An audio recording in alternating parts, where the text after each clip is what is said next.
ಕರ್ನಾಟಕದಲ್ಲಿ ನಮ್ಮ ಮೈತ್ರಿ ಪಕ್ಷವಾಗಿರ್ತಕ್ಕಂಥ JDS-ನ ನಾಯಕರಾದಂಥ ರಾಜ್ಯದ ಅಧ್ಯಕ್ಷರು ಕೇಂದ್ರ ಸಚಿವರಾದಂಥ ಕುಮಾರಣ್ಣ ಅವರು, ಅದೇ ರೀತಿ ನಮ್ಮ ಮಾಜಿ ಮುಖ್ಯಮಂತ್ರಿಗಳಾದಂಥ ಬೊಮ್ಮಾಯಿ ಅವರು, ಸದಾನಂದ ಗೌಡರು, ನಮ್ಮ ರಾಜ್ಯದ ಅಧ್ಯಕ್ಷರಾದಂಥ ವಿಜಯೇಂದ್ರ ಅವರು, ಇನ್ನು ಅನೇಕ ನಮ್ಮ CT ರವಿ ಎಲ್ಲ ಪ್ರಮುಖರು, ಎರಡೂ ಪಕ್ಷದ ಪ್ರಮುಖ ನಾಯಕರ ಸಭೆಯನ್ನ ಇವತ್ತು ನಾನು ಕರೆದಿದ್ದೆ. ಇವತ್ತು ಬಹಳ ಪ್ರಮುಖವಾಗಿ ರಾಜ್ಯದಲ್ಲಿ ಬರ್ತಕ್ಕಂಥ ಅಧಿವೇಶನದಲ್ಲಿ ಈ ಸರ್ಕಾರ ಬಂದು 2 ವರ್ಷ ಆದಮೇಲೆ ರಾಜ್ಯದಲ್ಲಿ ಕೋಮು ಗಲಭೆಗಳು ನಡೀತಾ ಇರುವಂಥದ್ದು, ಕ್ರಮ ಆಗ್ತಾ ಇಲ್ಲ, ಯಾವುದೇ ಕ್ರಮ ಆಗದೆ ಇರತಕ್ಕಂಥದ್ದು ನಾವೆಲ್ಲ ನೋಡ್ತಾ ಇದ್ದೀರಿ. ಮೈಸೂರಿನ ಘಟನೆ ನಮ್ಮ ಕಣ್ಮುಂದೆ ಇದೆ. ಪೊಲೀಸ್ ಸ್ಟೇಷನ್ಗಳ ಮೇಲೆ 2ನೇ ಬಾರಿ ಹಲ್ಲೆ ಆಗ್ತಾ ಇರುವಂಥದ್ದು. ಅದೇ ರೀತಿ ಮೈಕ್ರೋ ಫೈನಾನ್ಸ್ ಇವರು ಸುಗ್ರೀವಾಜ್ಞೆ ತಂದ್ರೂ ಕೂಡ ನೆನ್ನೆನೂ ಕೂಡ ಮಂಡ್ಯದಲ್ಲಿ 2 ಸಾವನ್ನಪ್ಪಿರೋ ಘಟನೆ ನಾವು ನೋಡ್ತಾ ಇದ್ದೀರಿ.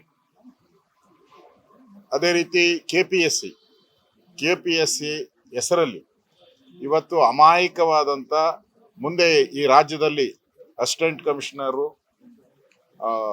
ತಹಸೀಲ್ದಾರರುಗಳು, ಪೊಲೀಸ್ ಇಲಾಖೆ ಅಧಿಕಾರಿಗಳಾಗಬೇಕಾಗಿರೋರು ಪ್ರಾರಂಭದಲ್ಲೇ ಅವರು ಕೋಟಿ ಲಂಚವನ್ನ ಕೊಟ್ಟು ಪಾಸ್ ಆಗುವಂತ ಪರಿಸ್ಥಿತಿಗೆ ಇವತ್ತು ದೂಡಿರುವಂಥದ್ದು.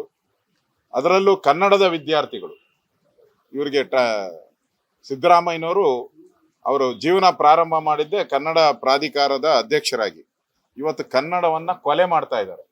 ಟ್ರಾನ್ಸ್ಲೇಷನ್ 100 ಪ್ರಶ್ನೆಗಳಲ್ಲಿ 75 ಪ್ರಶ್ನೆಗಳು ಕನ್ನಡನೇ ಇಲ್ಲ ಅಲ್ಲಿ.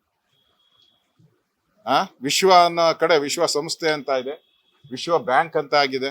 ಈ ತರದ ಅನಾಹುತಗಳನ್ನ ಮಾಡೋ ಮುಖಾಂತರ ಇವತ್ತು ಪರೀಕ್ಷೆಯಲ್ಲಿ ಅಕ್ರಮಗಳ ಆಗಿರುವಂಥದ್ದು ಆಗಿದೆ. ಇವತ್ತು ರೈತ ವಿರೋಧಿಯಾದಂಥ ಸರ್ಕಾರ, ರೈತರ ಆತ್ಮಹತ್ಯೆ ಇನ್ನೂ ನಡೀತಾನೆ ಇದೆ.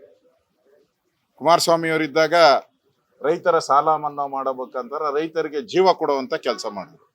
ಈ ಸರ್ಕಾರ ಬಂದ ಮೇಲೆ ರೈತರ ಜೀವ ಹಿಂಡೋ ಕೆಲಸ ಮಾಡ್ತಾರೆ. ಅದರಲ್ಲೂ ಮಂತ್ರಿಗಳೆಲ್ಲರೂ ಕೂಡ ರೈತರ ಆತ್ಮಹತ್ಯೆ ಅಂದ್ರೆ ದುಡ್ಡು ಬರುತ್ತೆ ಅದಕ್ಕೆ ಆತ್ಮಹತ್ಯೆ ಮಾಡ್ಕೊಂತಾರೆ ಅಂತ ಇವತ್ತು ಮಂತ್ರಿಗಳು ಹೇಳಿಕೆಯನ್ನ ಕೊಡುವಂಥದ್ದು ನಾವು ನೋಡಿದಿರಿ.